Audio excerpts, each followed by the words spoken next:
Buonasera, bianconeri, victoire incroyable de la Juventus. Et attention parce qu'on est encore en live, encore avec Chiesa qui essaie de centrer pour la tête de Milik. Là, on gagne actuellement 3-0, doublé de Dusan Vlahovic et le but de Federico Chiesa qui va mettre le tampon sur ce match très important pour la Serie A. Et oui, parce que on est encore là, on est encore à 2 points de l'Inter. Et pourquoi je vous affiche ça? C'est parce que c'est vraiment comme ça qu'il faut qu'on joue dans ces 3 prochains matchs. La tactique, c'est de rester collé à l'Inter, collé à -2. Collé à -2 aujourd'hui, ça veut dire pouvoir se jouer le surpassement de l'Inter la prochaine journée de Serie A. Et oui, pourquoi? Parce que l'Inter, il y a cette semaine qui va s'écouler jusqu'à dimanche. Après dimanche, tout le monde va jouer. Et après, ah non, non, l'Inter va jouer tout de suite, mais je suis bête, c'est cette semaine. Donc, pendant que nous, on jouera contre le Lecce, l'Inter ne disputera pas le match prévu contre l'Atalanta, donc Inter-Atalanta, parce qu'ils seront en Arabie Saoudite disputer la Supercoppa Italiana. Et donc, il se pourrait même qu'on les dépasse, certes, avec un match à rattraper. Et après, si on gagne contre Empoli, on pourrait arriver. La date fatidique, c'est celle-ci, vous la voyez, Inter-Juventus 4 février, si on y arrive à l'avantage par rapport à eux dans le classement, ça doit pouvoir changer pas mal parce qu'après ils devront récupérer ce match avec l'Atalanta qui est toujours une équipe importante, ils devront le récupérer avec vraiment attention, dès qu'il part, avec cette lourdeur de devoir absolument le gagner ce match. On reste là, on est à -2 de l'Inter. Aujourd'hui, l'équipe dispute une assez belle prestation. On a un premier but magnifique de Dusan Vlahovic qui lui vient d'une assistance de Miretti. Il a le temps pour aller. Allez, le but de Chiesa, il est quand même un peu dévié 2 fois, mais il en avait besoin. Je m'en fous, je m'en fous. Donc le but de Vlahovic, magnifique, crochet du gauche, très brossé, mais assez central. Et c'est vrai que Consi, il fait un peu une boulette à pas l'arrêter. Il restait quand même assez central. C'était simple pour lui de l'arrêter. On marque un deuxième but sur coup franc, toujours pour Dusan Vlahovic. Entre-temps, le Sassuolo avait amélioré un peu sa manœuvre. Et c'est vrai que nous, on va marquer dans leur meilleur moment, ce qui fait que on clôt assez le match, déjà j'ai envie de dire, sur le 2-0. Après, dans la reprise, on assiste à une Juventus qui s'est mêlée à la fois les phases de contrôle, d'attaque de l'adversaire et puis de contre-pied. On a eu quelques belles occasions aussi, mais celui qui vient mettre le saut final sur ce match, c'est Federico Chiesa. Locatelli récupère ballon haut et donne la passe au millimètre à Federico Chiesa. Le match vient de se terminer et donc Federico Chiesa va mettre au fond du filet un but qui est hyper important pour lui, pour la Juventus. Ça nous accroche encore à -2. Nos deux attaquants phares ont fait un très bon match. Moi je applaudis surtout la prestation de Dusan Vlahovic, encore plus que celle d'Ildiz, qui certes a eu des moments où il s'est enflammé et il a fait des dribbles très intéressants, beaucoup de petits ponts. Je disais, c'est un architecte, je disais en live, parce qu'il aime bien les petits ponts. Et puis, à part ça, à part ces coups d'accélérateur, il n'a pas été assez percutant quand même dans le match. Chose qui a très bien fait Dusan Vlahovic qui est descendu jouer avec l'équipe. Il a fait des phases où il servait d'appui pour faire remonter l'équipe et puis se faisait trouver toujours en zone d'attaque à plusieurs reprises. Donc, très bon match de Dusan Vlahovic. Le deuxième que j'ai envie de primer avec le podium, c'est Danilo, parce que on le disait tout à l'heure en live, après une phase due à sa blessure où il avait du mal à revenir lui-même, il l'a dit lui-même il y a un match ou deux en conférence de presse, et bien aujourd'hui je l'ai vu vraiment assuré, et c'est sûr que entre lui, son assurance, son attention sur le terrain et la puissance de Bremer, on a là deux piliers de cette défense. Après, l'autre place elle est à jouer entre Rugani et Gatti avec un léger avantage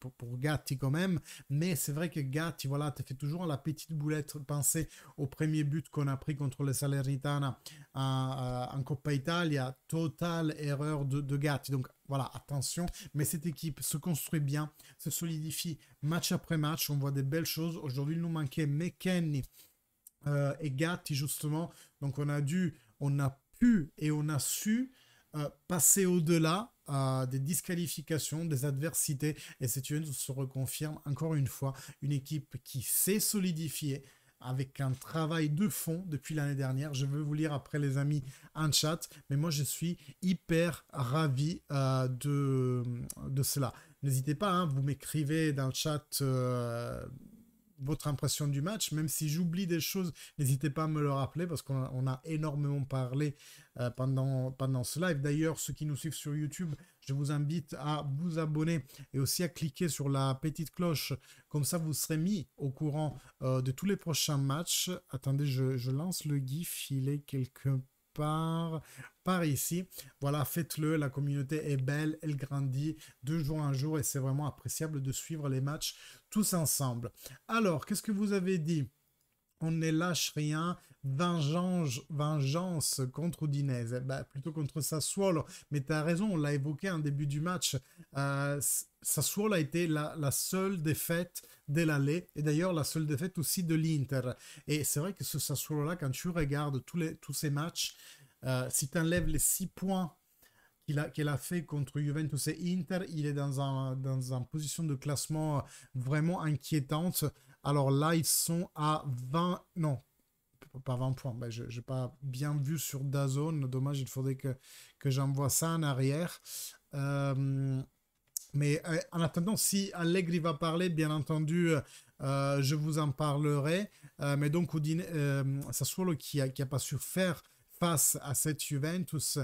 Et c'est vrai que, comme je vous disais aujourd'hui, ils ont 19 points. Si vous en enlevez les 6 points contre Juventus et Napoli, Juventus et Inter, on tombe à 13 points, ce qui ferait pareil que l'Empoli en fait, à la deuxième place des rétrocessions.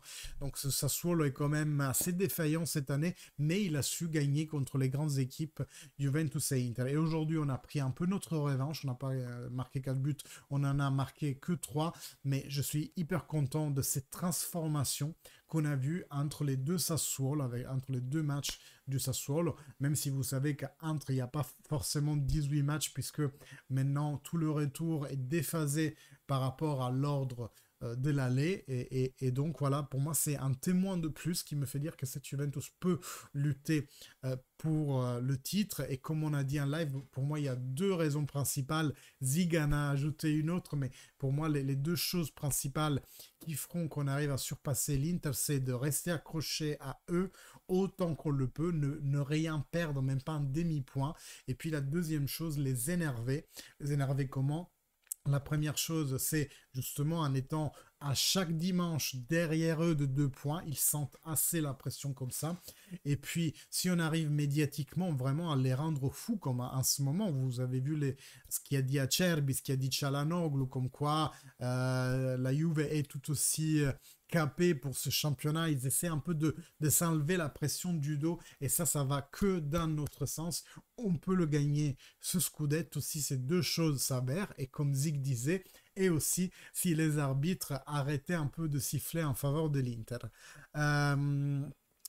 Jonathan qui nous dit elle fait tellement plaisir cette Juve en ce moment. Sil qui répond grave.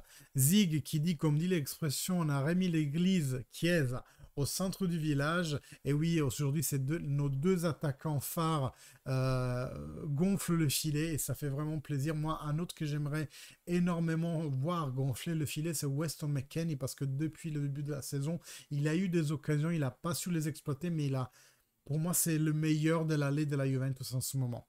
Émilie qui nous dit belle victoire ce soir, bravo à nos buteurs, cette Juve fait tellement de plaisir à voir. Dola qui nous dit le cumul des scores c'est 4-5, une belle rédemption. C'est vrai que si on additionne le 4-2 de l'aller et on rajoute les 3 buts à la Juventus, ça y est, on a gagné sur la totalité des 180 minutes contre le Sassuolo. Belle façon de penser Dola, ça me plaît beaucoup. Amel qui nous dit on espère qu'on jouera comme ça contre Bari Inter. Et oui, on a encore 15 jours à attendre, on va dire. Mon joueur, il a marqué Federico Chiesa. Quel match ce soir, nos compères Vlahovic et Chiesa. Quel match, Forza Juve nous dit Loris YouTube. Camille, le sempiternel Camille, on fut beau ce soir. Il faut continuer sur cette lancée. Je retiens surtout le coup franc de 12 années. Ouais, c'est vrai que autant la première frappe était assez centrale, autant la deuxième, mais elle t'enlève le filet de la lucarne. C'était vraiment génial.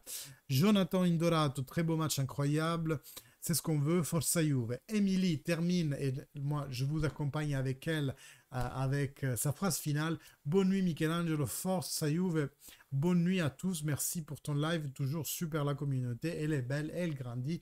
Et donc pour la faire grandir encore plus et faire plaisir à Emily, n'hésitez pas à vous abonner avec la touche qui se trouve juste en bas de l'écran. Il y a aussi une petite cloche à côté. Si vous cliquez... Ah mais en fait je suis dessus là depuis tout à l'heure.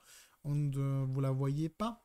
La petite clochette. Vas-y, on va la remettre tout en haut. Comme ça, je suis sûr que vous la verrez. Activez la cloche, comme ça, vous serez notifié à chaque fois que je vais en live ou alors à chaque fois que je mette une vidéo. Et en ce moment, ça chauffe pour le Mercato. Je vous attends pour les prochaines news de Mercato. Ça sera Ederson ou Marsic. Si vous avez vu ma dernière vidéo, vous sauriez ce que j'en pense. Bonne nuit Amel, bonne nuit François et Camille Francosi. Bonne nuit aux deux Jonathan, à Loris, à Zig, à Amel, à Dola, à Sil. Et si je reviens en arrière, je peux choper aussi Nicolas. Je peux choper Watermelon. Merci à tous. Fino alla fine. Forza Juve. Ciao.